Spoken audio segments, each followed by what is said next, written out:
Hi, and welcome to Dark Window. I'm your host, Jim Mann. Here on this program, I will be talking with many of the leading investigators, researchers, and authors on the topics of UFOs, UAPs, alien abductions, extraterrestrials, and a host of many other fascinating and related topics. So please join me and my guest for the next hour as we reach out. This is Dark Window on KGRA Digital Broadcasting. And hello, everyone. I am your host, Jim Mann. Welcome to Dark Window. I have a very special guest with me here in the studio tonight. Is Dr. Cay Randall-May. Not only is she a very learned and experienced lady in numerous disciplines, she's also a friend of mine. She is an internationally recognized intuitive with specialties in medical intuition and scientific technical intuition for more than 40 years. Cay has a diverse background incorporating intuition, science, philosophy, religion, metaphysics, and art. She conducts intuitive readings with clients throughout the world. Now, she has also been an active member with the Mutual UFO Network for many years. She was a past field investigator and originally a field investigator with APRO, and a keen interest in the potential for universal life. Now, Cay has also attended many universities and colleges throughout the country. Again, she has earned her PhD from places like Arizona State University, from Berkeley, from many other universities. She has taught at many of the local universities and colleges and campuses right here in Phoenix. And I want to say this one last thing before we get into our conversation. Cay is also a minister at a large, sort of an international council for community churches, and is a past president of the National Women's Christian Fellowship through the same organization. So she's a very, very diverse lady. And Cay, welcome to our program. How are you tonight? Thank you, Jim. Thank you so much for having me on a Dark Window. I'm excited about your program and the opportunity to meet people in your audience and to address some of the questions that might bring a little bit of light into those darker corners of our understanding, which I understand is the mission of your program. Yes, Kay, you're a fascinating lady. I've known you for years, as I was the state director for the Mutual UFO Network right here in Arizona. You were one of our field investigators, and you were a very good field investigator. So I thought it was great to have you on the show tonight. And I tell you what, I have a ton of questions for you if you have a ton of answers. Absolutely, but just one moment, just to hit upon that topic. If Mhm. anyone should be interested in being a field investigator for MUFON, I highly recommend it. It requires study, it requires application, but oh, the rewards are great. And it is a privilege to be right there on the front line gathering information about the unknown. And it's fun, right? It's Oh, fun. it's fun. It's great fun. It's just It's an great fun. adventure, and I Mhm. recommend it to anyone. Well, yeah, so do I. Now, Kay, we're going to talk a bit about human consciousness here tonight. And wow, that is a deep subject, and you are the person to talk to. And so, to get the ball rolling here, I'm going to ask, um, what is the range or the scope of human consciousness that you have studied throughout the years? Clearly, as a biologist, Jim, I have come from the perspective of science, of mainstream science, where we think of consciousness as limited to our physical senses, and sound and taste and touch and all of those things that we've heard about. And of course, naturally, the physical brain. And we know that if something happens to the physical brain, a person unfortunately has an accident or they have some kind of incident, uh, of course, their cognition, their ability to think and reason is affected. But there is far more to consciousness than what can be explained in our usual biological textbooks. That is only one aspect. And as someone who has worked throughout my entire life with what is called extended sensory perception, which includes clairvoyance, remote viewing, all kinds of visualizations, and intuitive work in general, I can tell you that it's possible to have consciousness extended beyond the five physical senses. And that's why it's generally called high sense perception or extended sensory perception. Mhm. Well, that's really interesting, and um, I know I've looked at your books, or one of your books anyway. I'm trying to remember. I'm sorry, I'm trying to remember the name of it. The Um, book that you're referring to is Inner Visions of Matter yes, and Subtle yes, thank you. Energy. Yes. This was published in 2014, but it was based upon many, many years of study, which I have done not only on my own, but with a range of other scientific colleagues. In this process that we use, I go into deep altered state consciousness and access information, drawing pictures, getting very detailed scientific analyses and scientific information about machinery, some of it that has not yet been invented. And we're able to work with my scientific colleagues to bring some of those things into the physical realm, concepts and other things. So it is a way of using, what can I say, peering into the possible and coming up with some very probable and actual information. Because my scientific colleagues will then follow through and experiment and actually carry my ideas and my visions into the physical. You know, Kay, one of the things that has always fascinated me, and that is why has it been said that it's necessary to understand the nature of matter and energy in order to understand consciousness? Can you kind of explain that? Absolutely. It's the central question, the central issue of our understanding.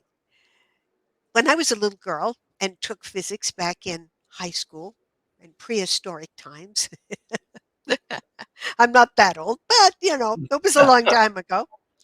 I was taught a version of physics called Newtonian physics. And Newtonian physics really did not understand the true nature of matter and didn't really explain it. Since that time, there have been many, many, many advances in the understanding of matter from the physics point of view. What I have seen through my intuition is that all matter, every material atom, every subdivision of the atom takes form in the physical realm and then becomes pure energy and then takes form again and then becomes pure energy. And this change we call quantum physics, this change occurs billions of times per second. So that means matter is formed and then becomes pure energy and then is formed again.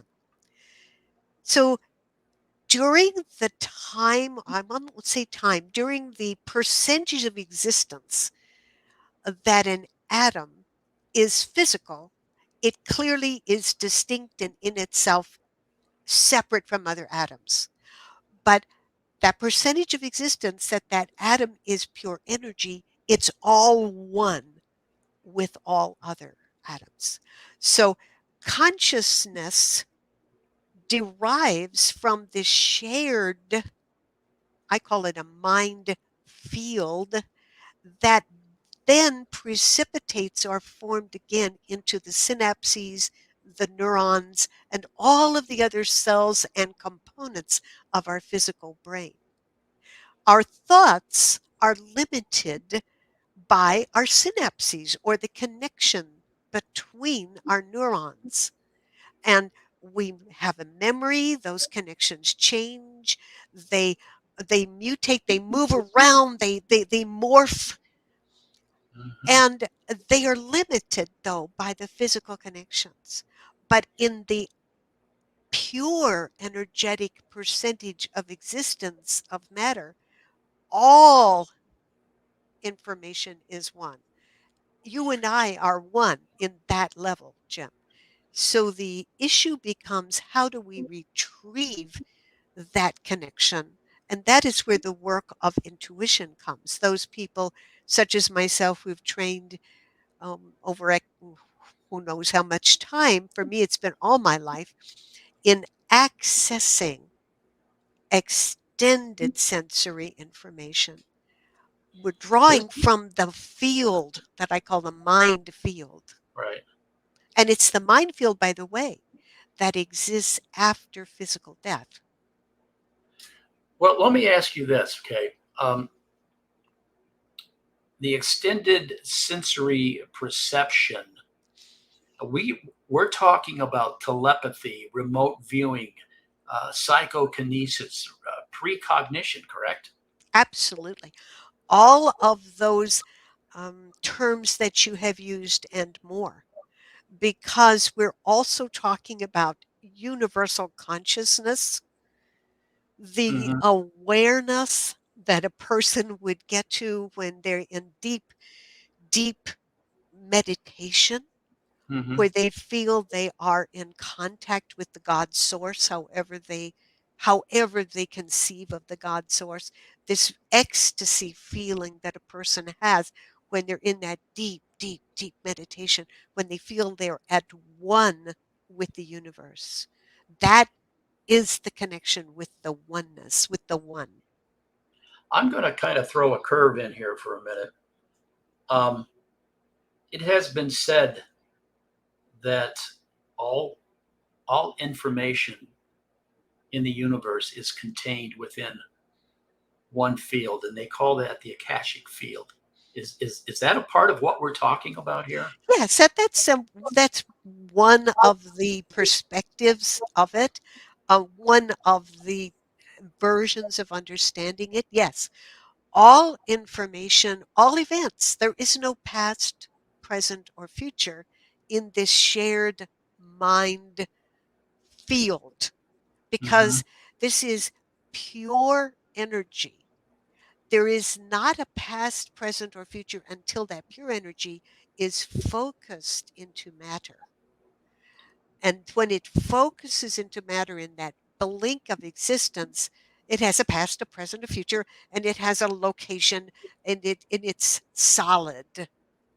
So I remember having conversations with other researchers about this very thing, and um, one of them was Dr. Joel Lewis several years ago. I don't know where Dr. Lewis is at today, but he was a wonderful man.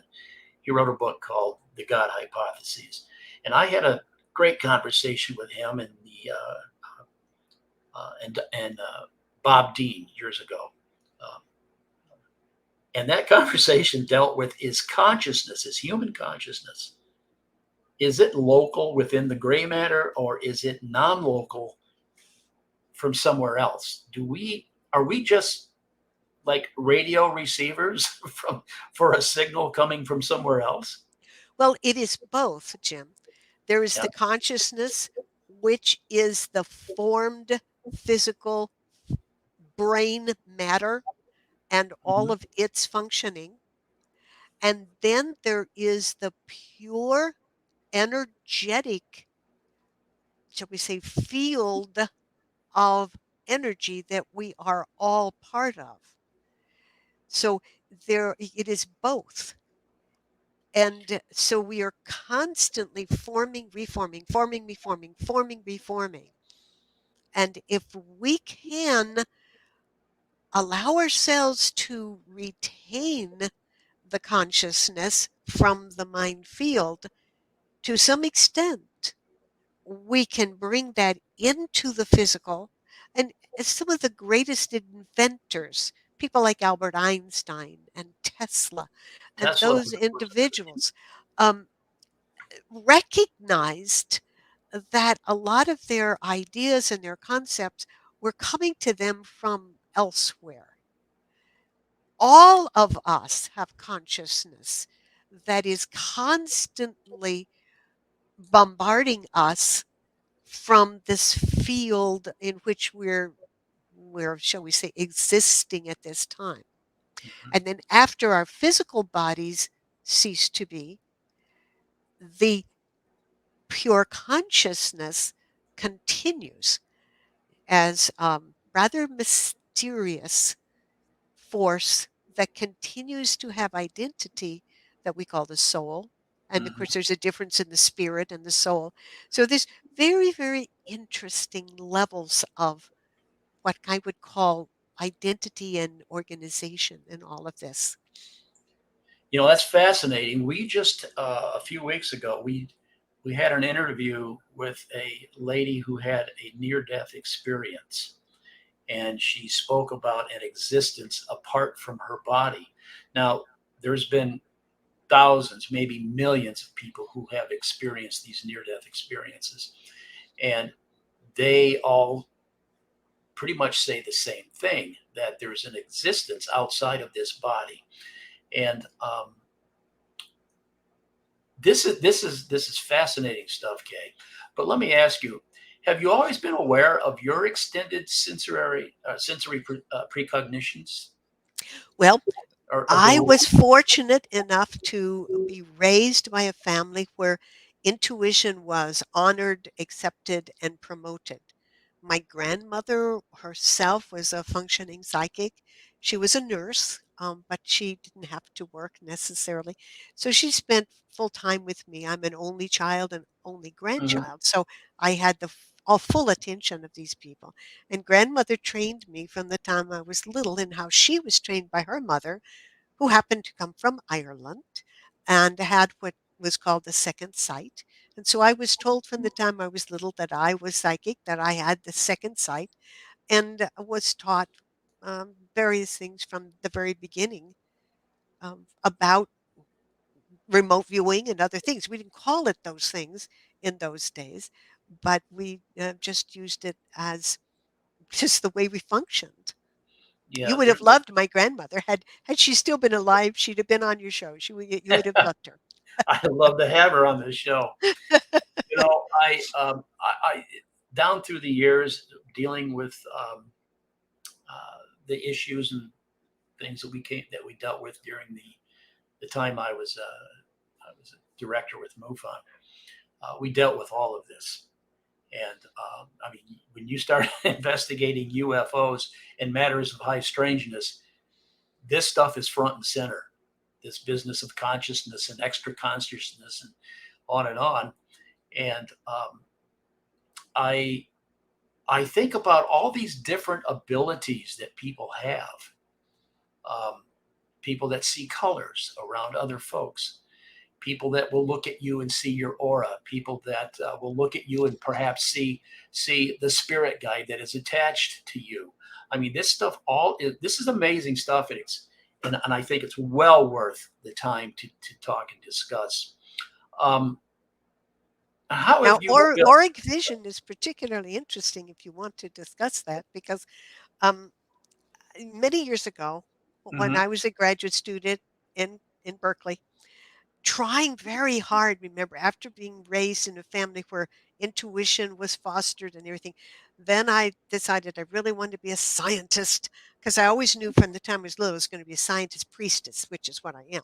That's what I was going to be. So I had to decide what science. So it was biology I was going to do with that. But when I got to Berkeley, they were very, very, very grounded in Newtonian stuff. And so one day I remember going into the library. I used to go and just lose myself in the library. There's so many things in that library at Berkeley. And I found a book on auras, the human aura. And I remember reading it and thinking, this is preposterous. I remember going back to the lab and just laughing about this. And how is it that a book on such, absolute fantasy could be in our wonderful, prestigious library. Well, a few years later, in 1973, I was pregnant with my second child. Sure enough, I had a series of dreams in which a voice said to me, "We're going to teach you to see the aura." And I thought, okay, whatever. I just want to get this pregnancy finished. Let's not worry about this. But no, as soon as you have this child, you will begin to see the aura. Okay, whatever. And sure enough, a couple of weeks after I had my baby, my husband and I were at a lecture, and I was looking up at this woman on the podium, and I could see this purple light around her head, and I thought there was a spotlight being shown on her. I kept looking in the back of the room. There's no spotlight. Where's this purple light coming from? And I gradually began to see more and more and more and more. So pretty soon I was seeing full body auras in full light around people. And I have my aura portrait. I perhaps Oh, will do share you? it with Okay. you. Oh Yeah. yeah. If you look, you have one of my books. You have the Inner Visions. You don't have my books on the intuitive career or my business card. But on my business card and also on my in my books on the intuitive career, you will find on the front there's a portrait, and that's my portrait that I painted back in 1978.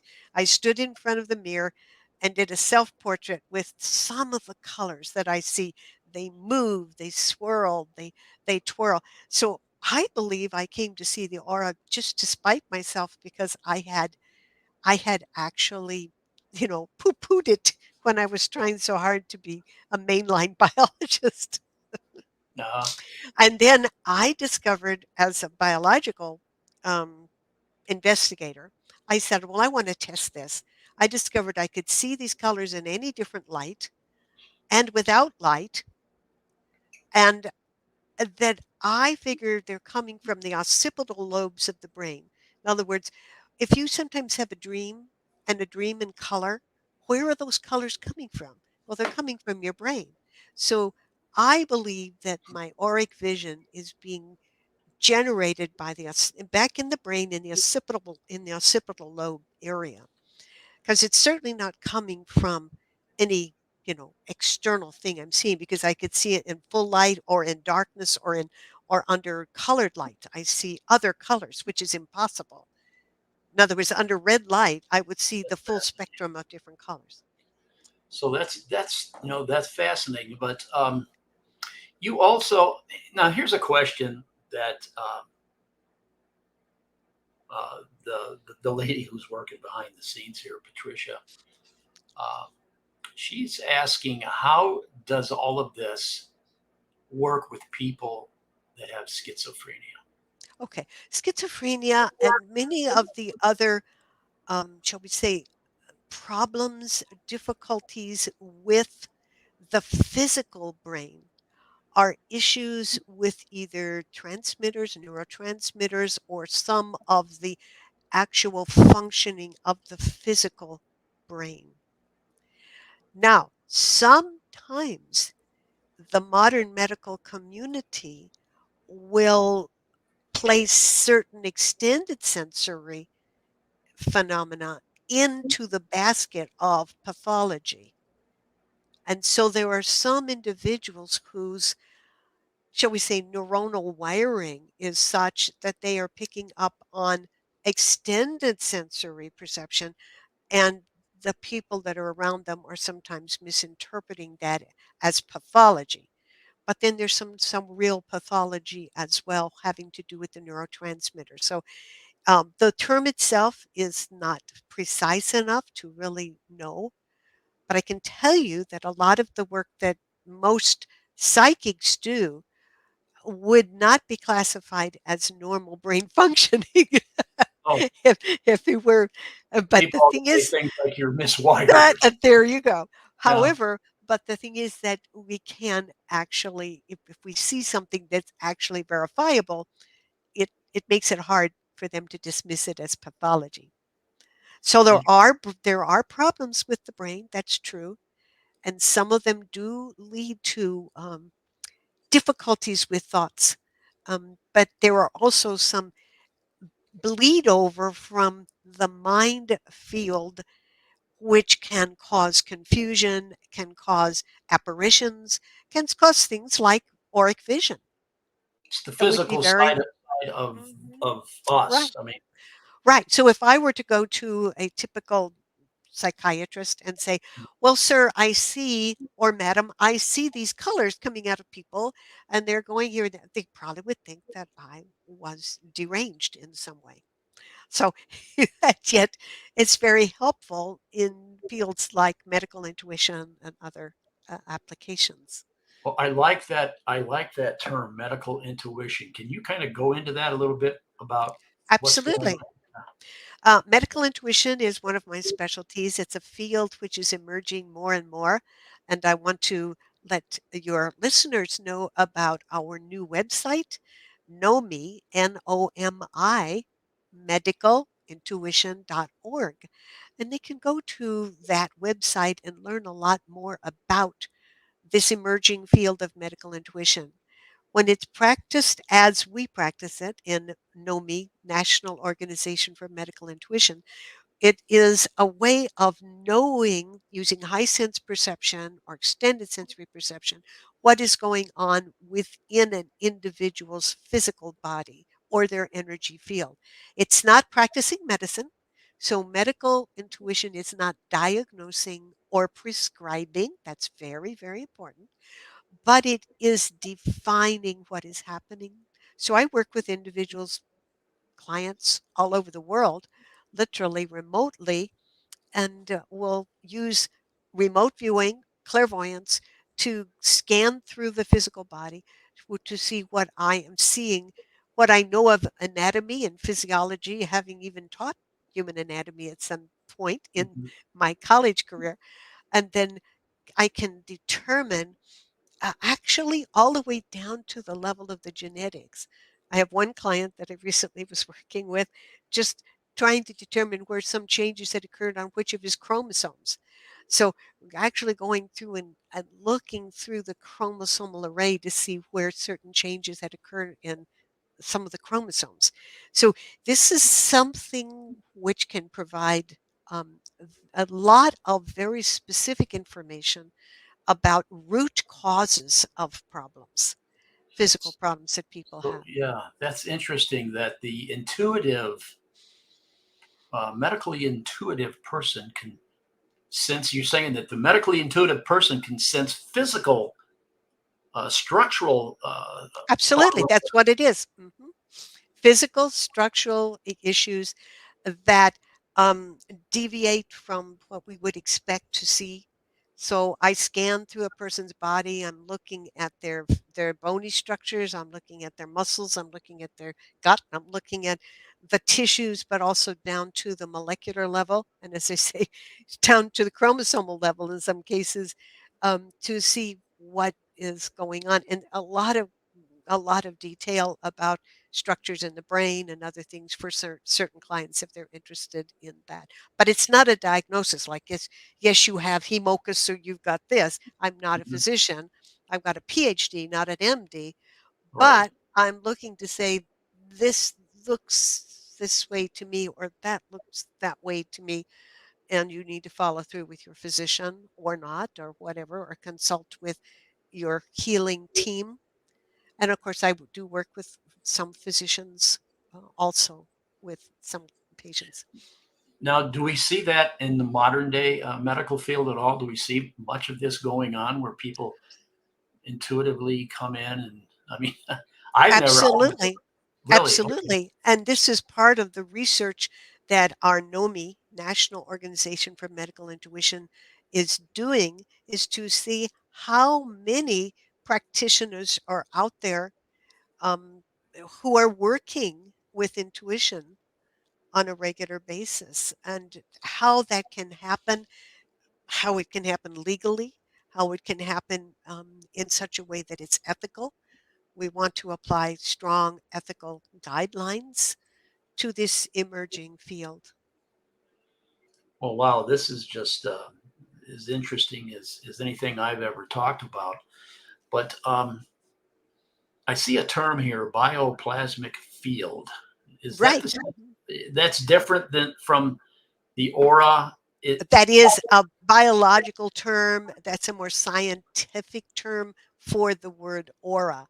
Um, you see, the actual field around us that could be called the aura or the Mhm. bioplasmic field, it is composed of these tiny, tiny, tiny particles. I call them gravitons. They could be called whatever you want to call Okay. them. They are the subcomponents of electrons and protons, and they are popping into reality many times, billions of times per second, and they form a field out beyond the body that's more dense close to the body, and we call that the etheric body, and they move out the different layers. And then in that, there are lines of force called meridians that you would Mhm. hear about if you were to visit a Chinese physician, Oriental physician, talk about meridians. And where those meridians cross multiple times, like a network, they form vortices or whirlpools called chakras. And so we That's where talk I was about gonna the that's what I was gonna ask chakras, you. right? Yes. But the Interesting. chakras are only a part of the larger bioplasmic field. But that's a physical thing. It's these tiniest components of matter are winking in and out of corporeality most densely, where, like, I'm seeing Jim now, and I see him appearing to be in one place, but out from beyond him for a various amount of distance, there are the tiniest amount of physical matter, the bioplasmic field. And that bioplasmic field leaves its traces, as does our DNA and everything Mhm. else, on everything we touch, everything, and what we think as well. So we leave traces of ourselves in the universe, and that's how, for instance, years ago, I worked with some archaeologists to try and help them find dig sites.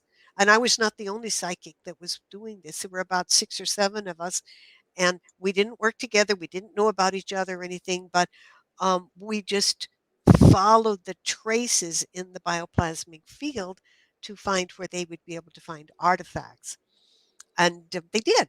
Um, so it's you know it's amazing how we leave an imprint on the physical world, not only from our DNA, which we leave everywhere, and a little bit of cell material and hair and stuff like that, but also our energy field. And this is the basis, of course, of hauntings. Well, let me ask you this. People get their auras photographed. Other people see colors around other folks. What is why the color differences? What is? Well, there's a difference between those two things.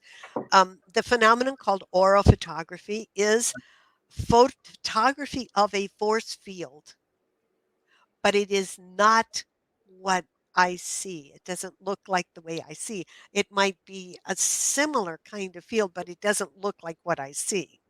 What I see is in my own consciousness, generated by my brain, a portion of my brain. An Ah, aura photograph is a computerized kind of, um, it's done in an electrostatic field, and there are all kinds of technological improvements recently, and they're interesting. Um, to some extent, based on Kirlian photography, but not limited to that. So it's a type of photography of a field in a highly electrified environment, very, very modified and brought to a high technological level. It's unfortunate to me that it's called aura photography, because then mhm. there gets to be this confusion of what we see necessarily versus what, but it's very valid and can be in the proper hands of people who know how to interpret it. It's excellent. What what is a out of body experience? Well, out of body experience is, as I understand it, is where an individual can literally project their attention into the mind field, just like remote viewing. When I do remote viewing, like sometimes I've done remote viewing for Mhm. the sky watches after MUFON, Exactly. Yes. and I would be at home in the comfort of my home, and you guys would be out there, on the desert and doing everything, and I would essentially be watching using remote viewing. If I did out of body projection, that takes it a further step where I might manifest physically there. And I don't claim to do that or be able to do that. By location and out of body experiences definitely do exist with some people, but it has to do with manifesting the physical consciousness elsewhere. But these are all part of extended awareness. Well, that's interesting. I'm having some problems with my microphone. Can you still hear me? I can hear you Okay. absolutely. All right. Um, and I was going to ask you about that, about the remote viewing. Are are we actually sending our conscious? Are we tapping into another area of our consciousness when we do the remote viewing? Are we are that this is sort of confusing with me? Okay, Okay, and as I practice it, what I'm doing is I'm clearing my physical brain consciousness mhm. and allowing the mind field consciousness with focus. In other words, this is very important. I have to set my intention to be at a particular place, to be at a particular time, um, even though there's no time in the mind field.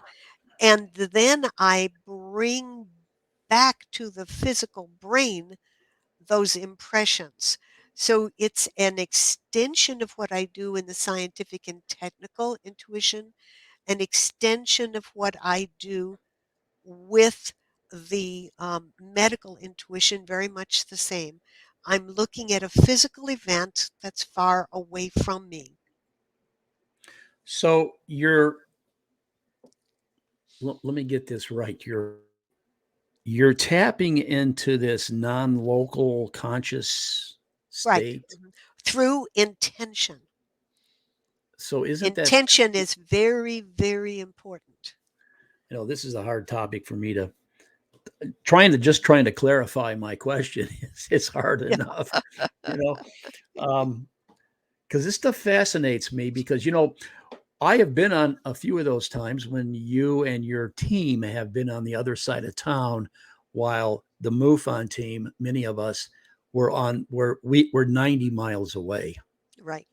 And the following day, you send an email to us. Here's what I saw you guys doing last night. And so many times you've been spot on. And Remember that the has time held. the person spilled the coffee? Remember that? Yes, yes. Well, I was going to say, how would you possibly know that? This is this is this is empirical data. And Okay, it's I not also just saw the guess. person wandering into the meeting. Remember, I saw him Yes, wandering through the desert and that fellow that coming just in. Oh yeah, right. right. That guy that just came into our circle. We had about 30 people out there, and there was this gentleman who just walked in from nowhere. He walked And across the desert. I watched him. yes, and I'll tell you, that just floored me, Kay, that you knew that from 90 miles away, or however far away you live from where we were doing our Skywatch that night. I was just amazed. So let's getting back to some of these colors and things again. This stuff, we could talk for hours on this, but the chakras, okay? Yes. The chakras, apparently, when I see pictures of the human chakras, I see different colors representing different areas of your chakra. And is there a reason for the violet, the blue, the red, the yellow. Um, Well, there are conventions that have been used over the years to be associated with the different chakras. And usually they go from red as the basal chakra, then orange, then yellows, mhm. and we go up. These are conventions. When Okay. I'm looking at the chakras, I am looking at a multiple of colors that are swirling. When I'm looking at the energy field called the bioplasmic field, I am looking mainly at the emotional level. I see blotches of colors that move and swirl and twirl. So those blotches of colors are moving and swirling and twirling all around very rapidly.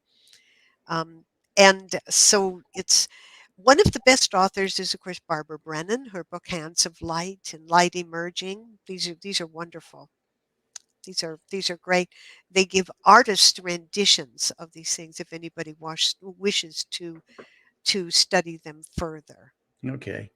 So, okay, in lieu of everything we've briefly talked about here, um, what sort of advice would you give to someone who is kind of like reluctant or afraid to explore their extended sensory abilities, like remote viewing? Well, of course, I think it's good to Hmm. study people who are in the field who are ethical and actually have a good track record. But practice, practice, practice, and being patient with yourself and allowing yourself to develop these abilities because they're like anything else. It's like learning to play the piccolo or to play tennis or anything. You're not going to do it overnight. You're going to work at it. You're going to learn the principles of it, and then you're going to practice with feedback and with people giving you some idea of whether, okay, this was spot on and this was off, and because you're not all going to be 100% accurate ever. So it's a matter of practice and study and enjoying yourself because it's fun. Yeah, That's the should we most be? important Should thing. I mean?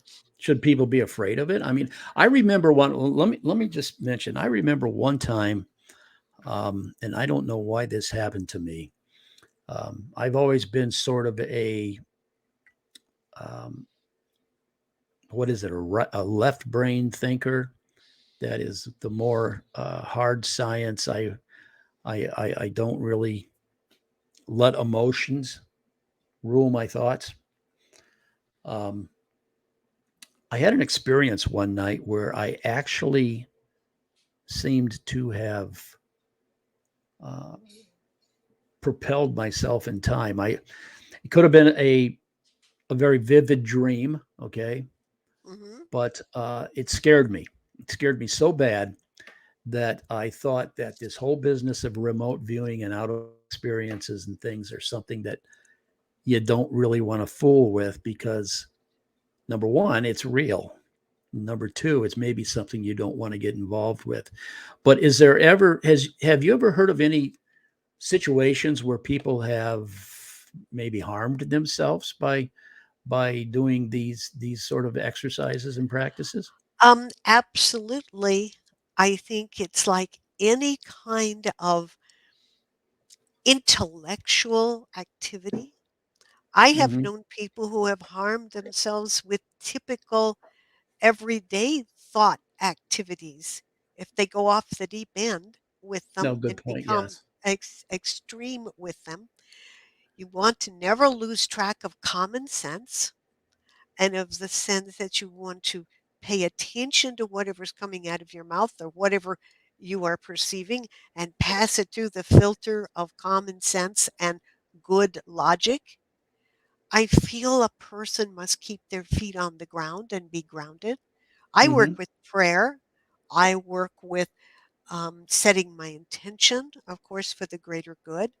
And I believe spirituality, not necessarily dogmatic religion, but spirituality Right. is our best guideline in that regard. That's why I think we just have to all be very, very um, careful and cognizant, not only of what we're doing that's something exotic like remote viewing, but of our everyday thought processes, because we can get into all kinds of thought ruts that are not good. Yeah, right. That leads me to this question I have here. Um, what role do science, metaphysics, spirituality, religion, if you will, play in the understanding of human or non-human consciousness? What? I'm so glad you asked that because that's a central question to our culture. Mhm. First of all, science and religion should never be pitted against each other. They cover different realms of understanding. Science is all about what is happening, when is it happening, who is doing it, what are they doing? It's measurement, it's those questions we can ask about what, when, who. Religion is about why. It's not only religion, but spirituality, metaphysics asks the whys of things. Why am I here? What is my higher purpose? Mhm. Those things. But where we get into trouble, and I think this is true in our society, it happens, is when either side, either of these perspectives starts getting into questions that's beyond their realm. When science starts trying to answer the whys, and they come up, well, there's nothing going on other than the who, what, where. And religion, as we know in the past, has got into the who, what, and where and come up with some things that, science clearly has shown to not be the case. But if we Yeah, can understand that they're talking about different things, so when we're talking about consciousness, we can definitely talk about the phenomenon of thought and extended sensory perception. That doesn't answer why. It doesn't exactly. understand, and it never will understand, so the whys have to be that deeper metaphysical connection to what I call the pattern. And here's how I see it, Jim, just kind of in a nutshell, that if all matter is winking in and out of corporeality at billions of seconds of time, why does it stay the same? In other words, if you have salt in your salt shaker at home on your table, it's sodium chloride, salt. Why is it always salt? Why doesn't it change into something else? And we know things Good decay point. and they change, but from Yeah, second to second, they are the same. And that is what I call the mind of God. That, however you want to define it, it's the universal pattern of manifestation. And that is something that science cannot define. It is something which is defined by the metaphysics of it. that was the tenor of my next question. Can you tell me the difference between science and metaphysics? And that's what I was just saying. That just That what and you were this just is what saying. it is. So the science will say, yes, it winks in and out of corporeality, and they Hmm. define exactly how it happens and all of this. They can never say why. And then the metaphysics takes it up from there and says, and this is why it happens. And this is the manifestation force behind the whole thing, the big plan, the great pattern. And this is why people like Einstein said, you can't study science without coming to spirituality, coming to a recognition that there is a big plan. You might not be able to understand it. I don't claim to understand the big plan. I don't claim to understand fully this unseen force which makes everything manifest the same and keeps it all going. But I know it's there. A final question here, Kay, because we're just about out of time. And I'd see, like what I said, this hour goes by very fast. Um, spirituality and consciousness as a minister, Hmm. Reverend Cay Randall-May. Um, and this may be a loaded question. Do you think consciousness is eternal? Oh, of Do you course it think? is. Do you think Absolutely. we have? Totally. I Okay, know it is. I know it is. And I okay, can tell you that it's been shown to me also through my intuitive work. Because years ago, and I'll just make it very short, I was doing a series of studies for medical intuition, in which all I was given by a particular physician was a number. I didn't know anything else about this, and there was no physician there with me or anything. Only my scientific colleagues, and I ordinarily would see clearly in my inner mind what's going on with that person. But in this case, all I saw was a light, a brilliant, brilliant, brilliant light. And I was told, this person is in remission. This person is healthy. We're preparing a party for this person. Everything is fine. And I said that, and it was written down and sent to the physician who graded it later and said, you were wrong. Then a few days later, he called up and said, well, what time did you do this? And he said that person had just died. That person died of ovarian cancer. And I saw oh, the light. I saw the light. And yes, she was in remission. Yes, she had just died. And yes, they were preparing a party for her. And I saw this intuitively. I remote viewed it. that's fascinating stuff, and that opens so many other doors and topics that I want to ask you and talk to you about. But we're out of time, Kay. Perhaps at another Uh, time when we we can make will get together and do another part with Dr. Cay Randall-May. Um, I want to delve into a little bit about this eternal consciousness and absolutely. spirituality, and Mhm. I want to come at it from a scientific perspective, from a scientific viewpoint. But it's been a fast hour, and we're out of time. So, Thank you, Jim. uh, I appreciate Kay, being here. thank you so much for being on our program, and to all of our listeners out there. What I all I can say is, Kay, one more time, will you tell the listeners what websites, what books that they might want to You can just investigate come to real, my real quickly? website, cayrandallmay.com, and it's CAYRANDALLMAY.com, and you'll see a lot about me and my upcoming events and how to get in touch with me. I do readings with people all over the world and look forward to getting to meeting you. That's perfect, and that's a great place to jump off here. And so I want to thank all of our listeners. I certainly want to thank you, Dr. Randall-May.